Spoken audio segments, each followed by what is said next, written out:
जमाना तो करवट। दर्शकों नमस्कार। खबर रसूलाबाद उन्नाव से, जहां मां मानसिला देवी के पवित्र धाम में उमड़ा लाखों भक्तों का सैलाब।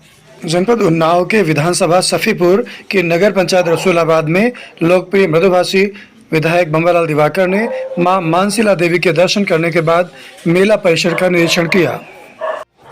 लगभग 150 वर्षों से निरंतर निकाली जा रही प्रभु श्री राम की शोभा यात्रा में शामिल हुए। आपके द्वारा उक्त अवसर पर पहुंचकर उपस्थित जनता जनार्दन के प्रति धन्यवाद ज्ञापित किया गया। मंदिर धाम के विकास कार्यों पर नजर डाली गई। वहां मौजूद सैकड़ों महिलाओं पुरुषों के साथ विचार विमर्श किया गया।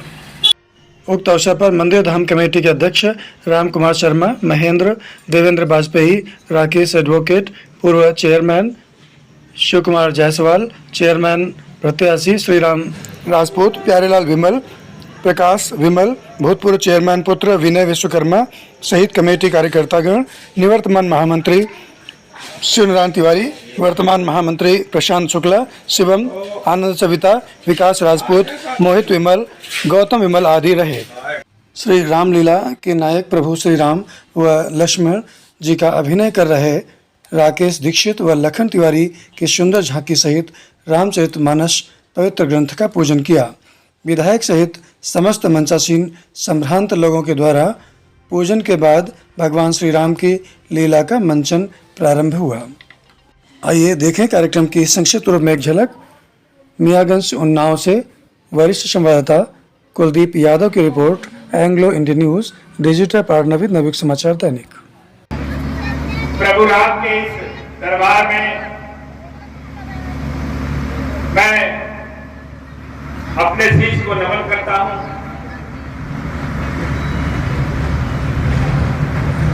मानसिला देवी मंदिर के इस प्रांगण में हो रहे मेले के कार्यक्रम में मैं यहाँ की पूरी कमेटी, हमारे निवर्तमान अध्यक्ष आदरणीय वाजपेयी जी, वर्तमान अध्यक्ष आदरणीय नरेंद्र शर्मा जी, यहाँ के पूर्व चेयरमैन जायसवाल जी और श्री राम जी, हमारे विनीत जी और जितने भी लोग यहाँ पर उपस्थित हैं, मैं सबका हृदय से नंदन व अभिनंदन स्वागत करता हूँ, सभी को प्रणाम करता हूँ।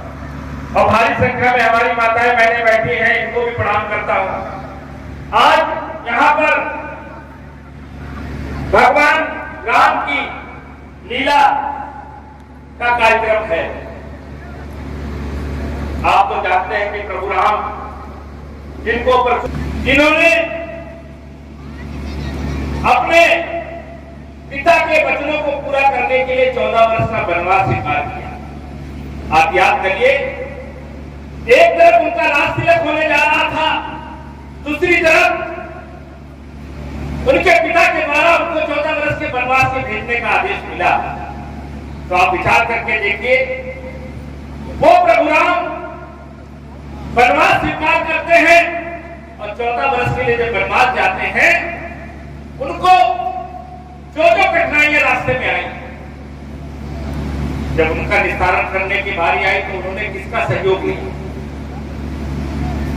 सहयोग निषाद राज का लिया, सहयोग वानरों का लिया, सहयोग आदिवासियों का लिया।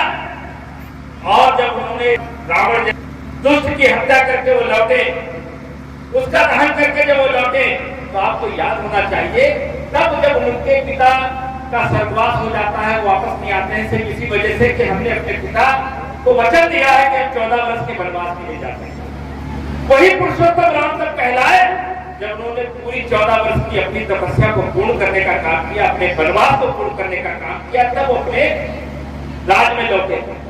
और जब उनका राज्य अभिषेक होने वाला था, तो आपको मैं बताना चाहता हूं, जब कहीं देश का कोई प्रधानमंत्री बनता है, कोई देश का मुख्यमंत्री, प्रदेश का मुख्यमंत्री बनता है, तो वहां पर कोई ना कोई राज तिलक होता है, तो कोई ना कोई दूसरे देश के लोग आते हैं और उनकी मुख्य अतिथि में बनते हैं। और आपको याद होना चाहिए जब प्रभु राम का राजा अभिषेक 14 के उपरांत हमारे विधायक जी सबसे पहले भगवान श्री राम और भगवान लक्ष्मण के सुंदर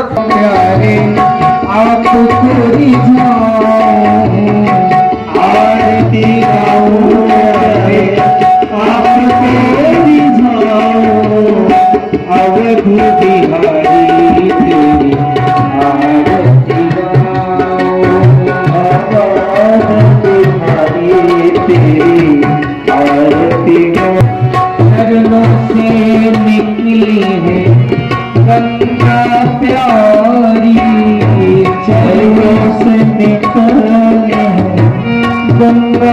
प्यारी। आप देख रहे हैं Anglo Indian news digital partner with नवीक समाचार दैनिक। खबरों से जुड़े रहने के लिए चैनल को लाइक और सब्सक्राइब अवश्य कर लें ताकि खबरों की अपडेट आपको मिलती रहे। आइए देखें भव्य कार्यक्रम की एक झलक।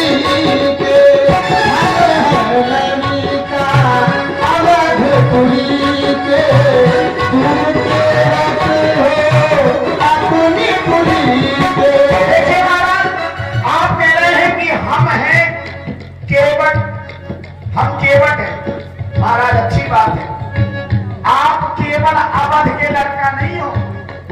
आपको देखने के बाद हमें सब बातें याद आ गई।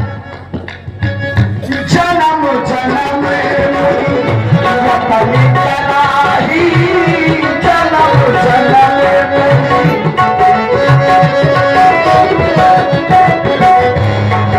संसार में जन्म जन्मांतर तक लोग आपका ध्यान स्मरण करते हैं, तब आपका मरते समय मुख से नाम नहीं आता।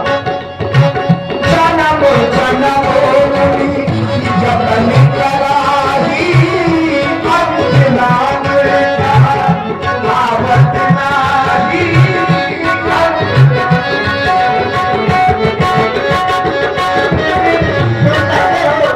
जन्म जन्म जन्म कराही और अंत राम कहीं आवत नहीं। लेकिन मेरा तो मानना ये है, क्या राम ही प्यारा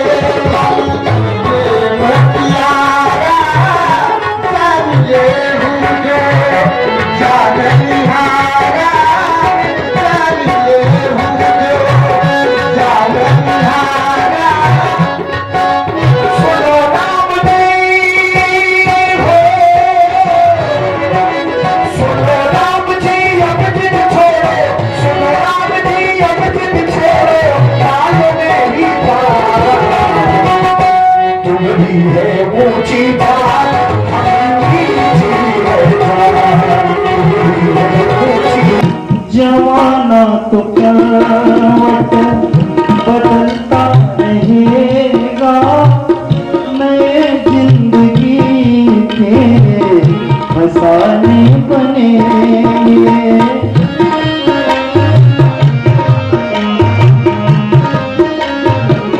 जमाना तो करवट बदलता रहेगा, नए जिंदगी के फसाने बनेंगे। बीतेगी न लेकिन मोहब्बत हमारी, मिटाने के सौ सौ बहाने बनेंगे। हकीकत हमेशा हकीकत रहे